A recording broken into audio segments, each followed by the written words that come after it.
सहनाववतु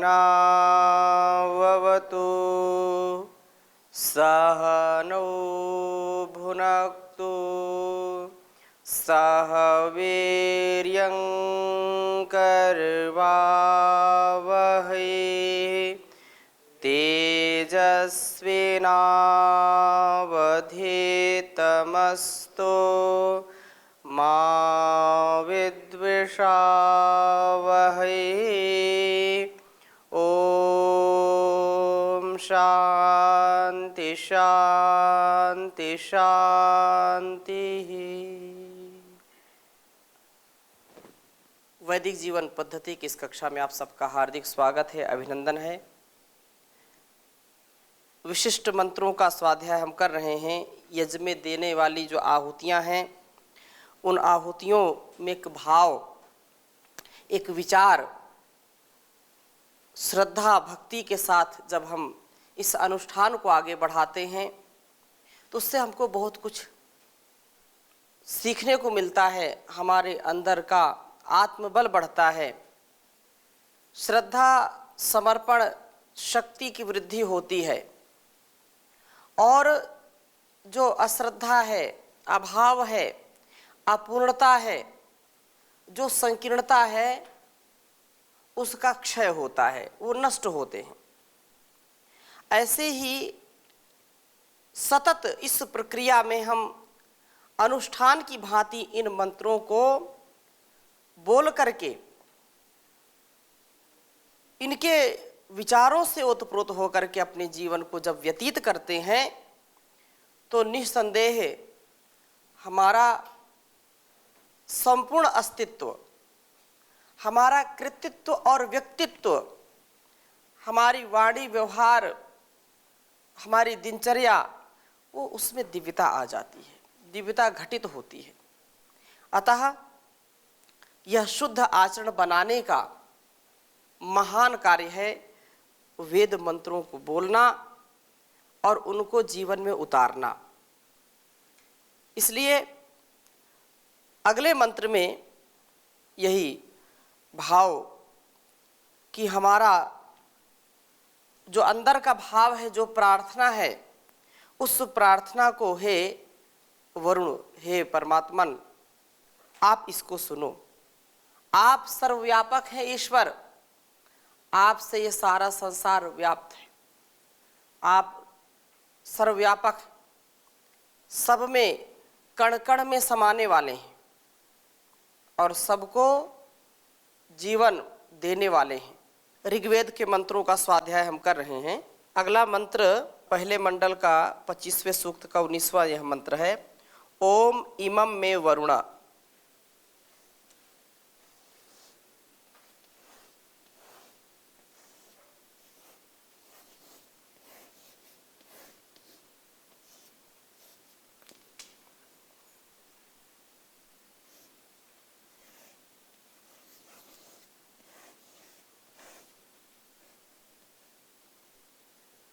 इमं में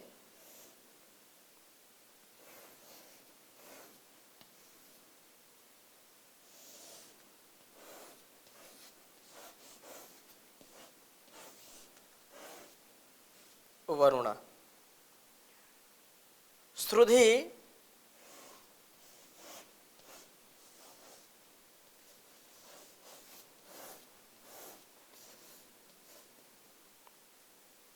हवमद्या चमड़ेय।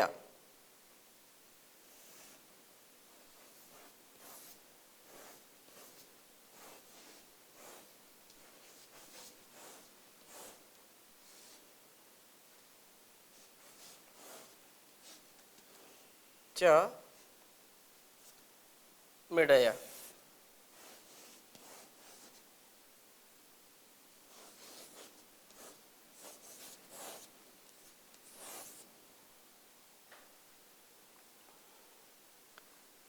त्वामवस्युरा।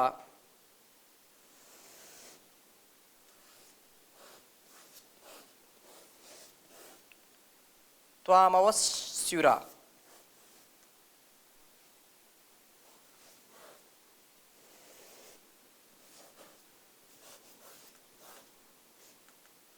चके स्वाहा।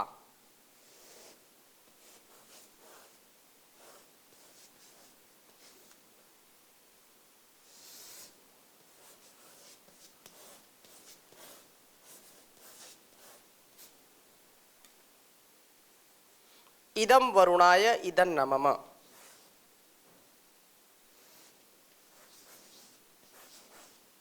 इदं वरुणाय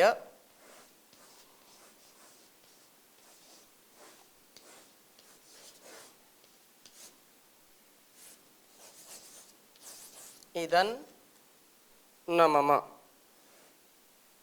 इदं न मम।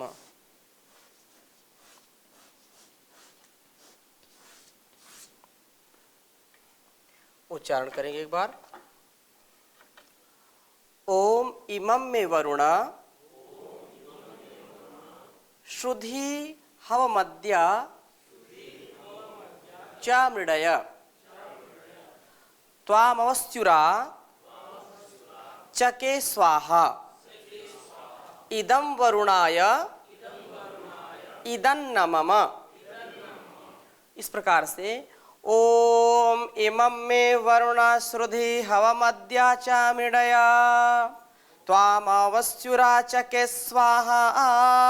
इदं वरुणाय इदं न मम। इस प्रकार से इस मंत्र को बोल करके आहुति देते हैं।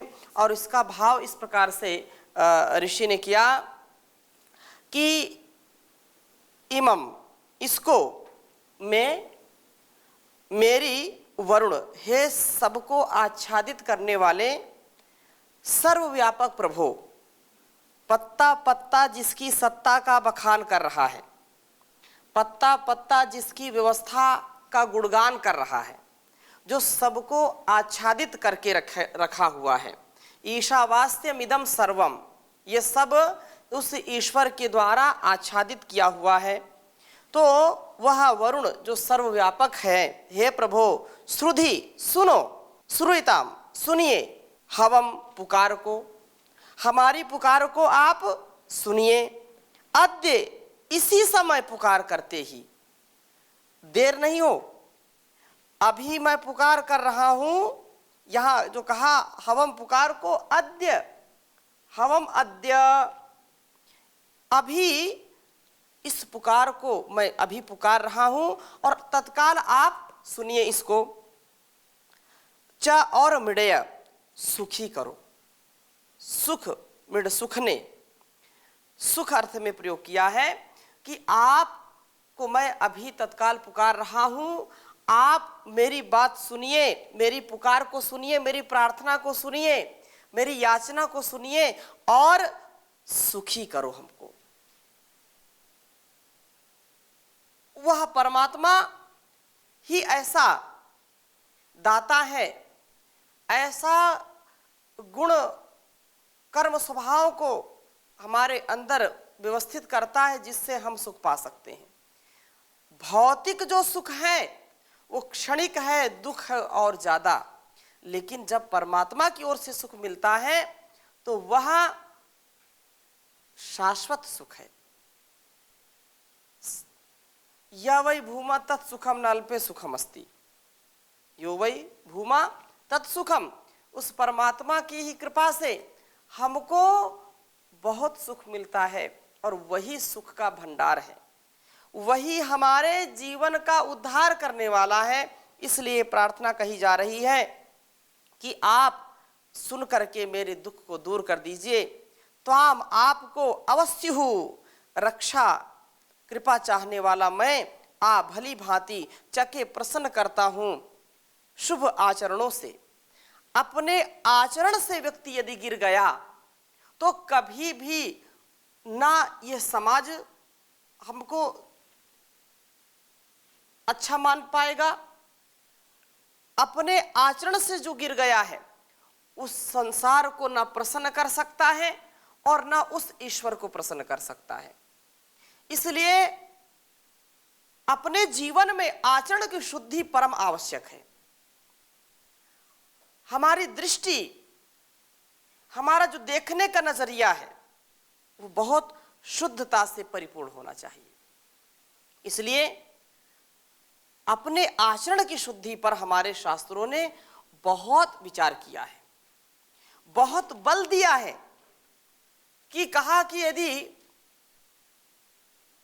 धन व्यक्ति का किसी कारणवश उसका नाश हो गया है तो कुछ हानि नहीं हुई, कुछ हानि नहीं हुई। क्यों?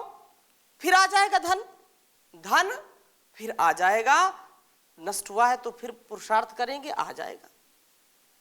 यदि शरीर नष्ट हुआ है, शरीर की हानि हुई है, तो समझो कि कुछ हानि हुई है, कुछ शरीर की हानि हुई है। लेकिन यदि आचरण की हानि हुई है तो समझो सब कुछ नष्ट हो गया है। इसको, इस वृत्त को, इस आचरण को पूरे पुरुषार्थ के साथ हमको बचा करके रखना चाहिए। संसार का कल्याण वही व्यक्ति कर सकता है जो अपने आत्मोद्धार से, आत्म कल्याण से जन कल्याण, राष्ट्र कल्याण, विश्व कल्याण की पवित्र भावना को रखता है। जो आचरणहीन है, जो चरित्रहीन है, वो कभी भी आत्म कल्याण को नहीं प्राप्त होंगे, वो समाज को कभी प्रसन्न नहीं कर सकते हैं, और ईश्वर की तो बात ही अलग है। इसलिए यहां पर कहा चके, क्या कहा? त्वाम अवस्युरा चके स्वाहा। चके पर ध्यान दीजिए कि मैं आपको चक तृप्त हूं, मैं आपको तृप्त करता हूं, मैं आपको अपने आचरण से प्रसन्न करता हूं। इदन नमम, यह मेरे लिए नहीं है, यह भावना स्वाहा, यह इस भावना से मैं यह आहुति देता हूं, यह मेरे लिए नहीं है। हे सर्वव्यापक प्रभो, आप मुझ भाव बंधनों से पीड़ित की पुकार को सुनो, तत्काल मुझे सुखी करो, मेरे दुखों को दूर करो। दुखों से रक्षा चाहने वाला मैं आपको अपने उत्तम आचरणों से प्रसन्न करता हूं, अर्थात मैं शुभ कर्मों में प्रवृत्त हूं, मैं सदा शुभ कर्मों में प्रवृत्त रहूं। इसी भावना से मैं यह आहुति आपको देता हूं, किसी भी प्रकार से मेरी हानि ना हो। हे परमेश्वर, आप हमारी प्रार्थना को सुनो, हमें सुखी करो, हम रक्षा और जान, हमको रक्षा और जान से परिपूर्ण करो।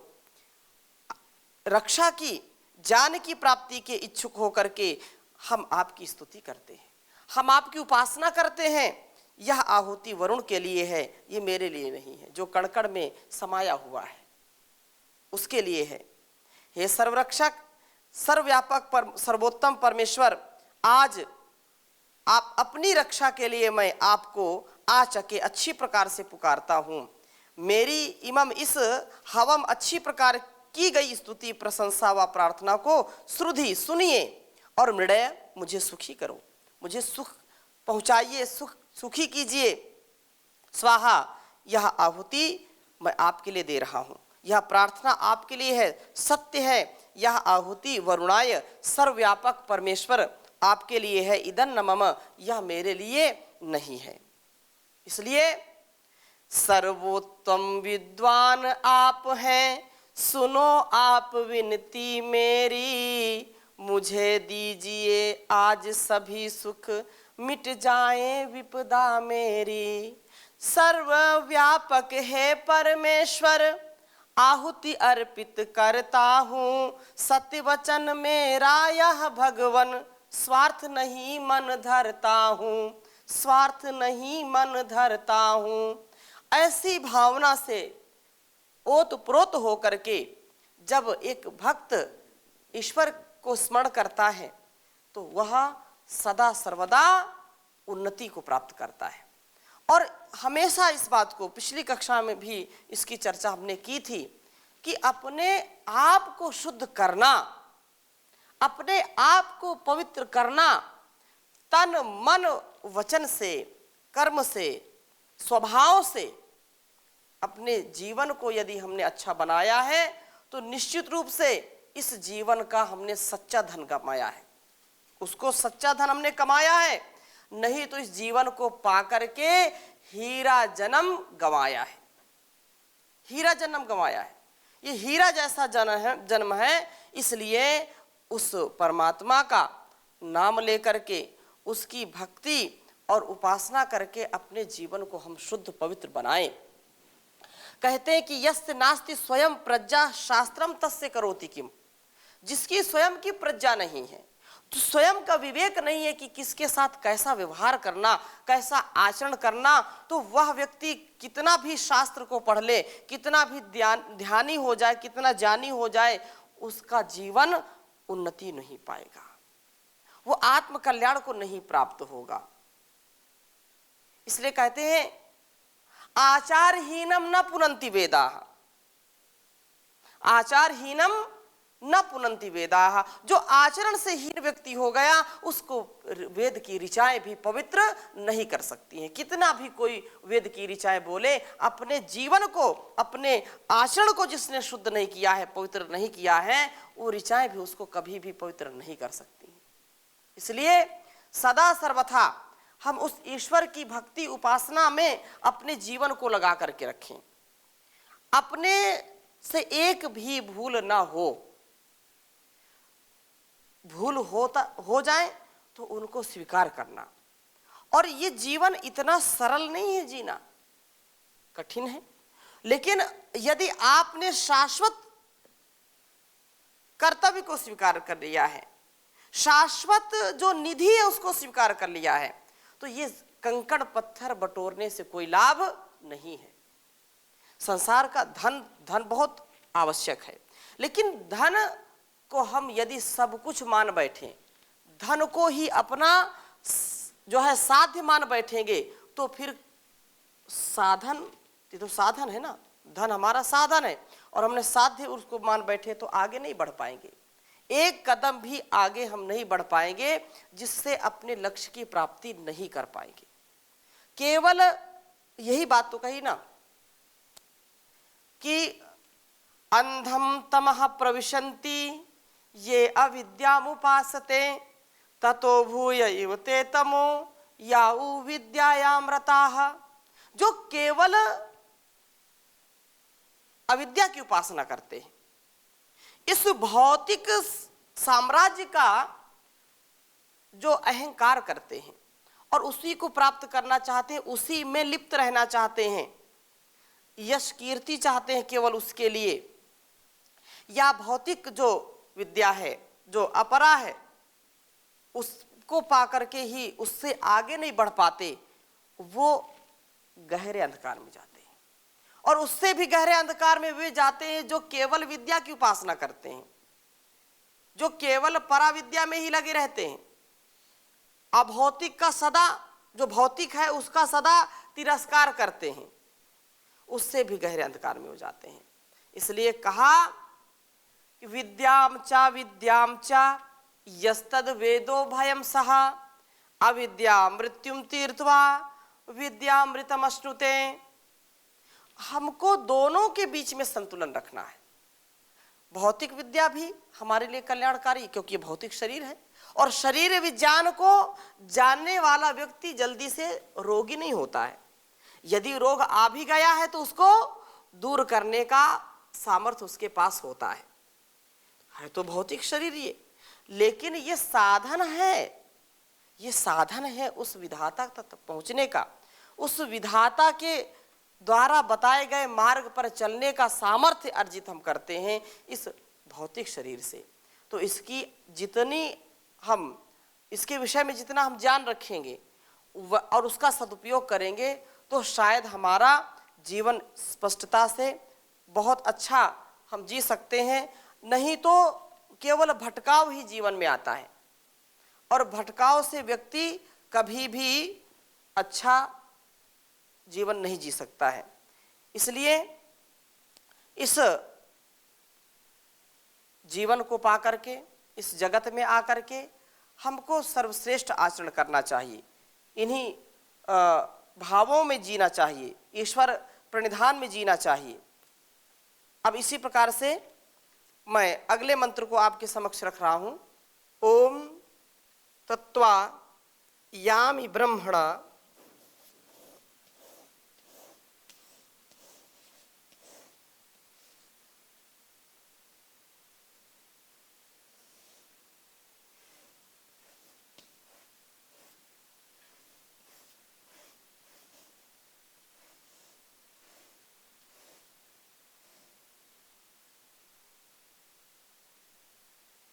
वंदमानस्तदा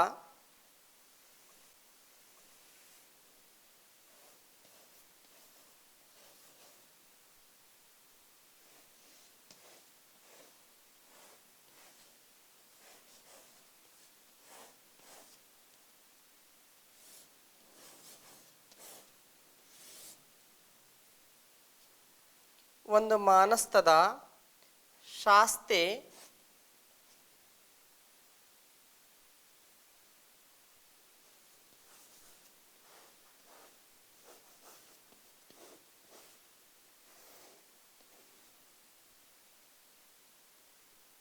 यजमानो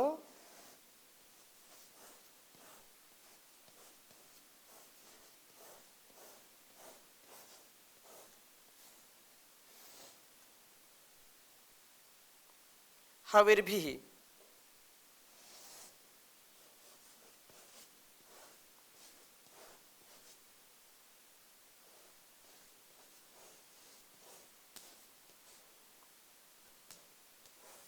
यजमानो हविर्भिः अहेडमानो वरुणेः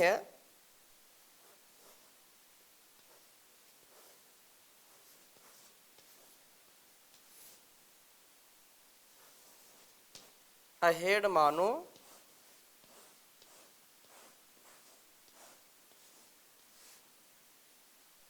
वरुणेः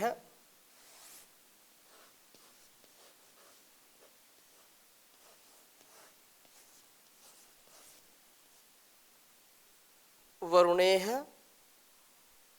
बोध्युरुशंस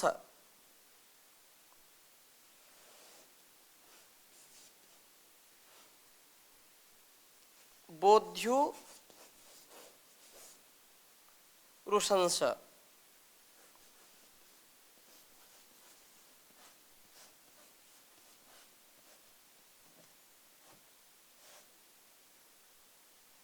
माना आयुः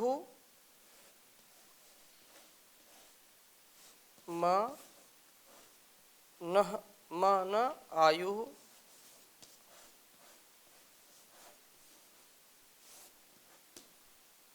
आयुः प्रमोषीः स्वाहा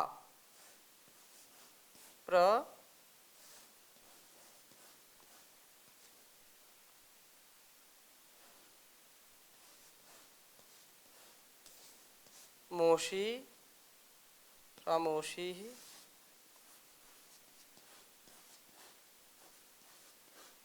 स्वाहा इदं वरुणाय इदं न मम।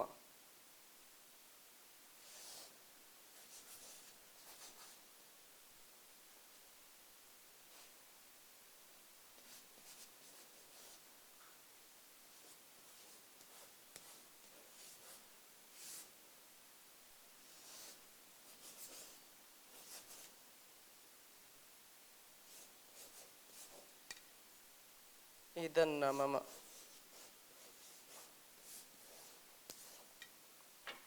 उच्चारण करेंगे। ओम तत्वायामि ब्रह्मणा वंदमानस्तदा शास्ते यजमानो हविर्भिः अहेडमानो वरुणेः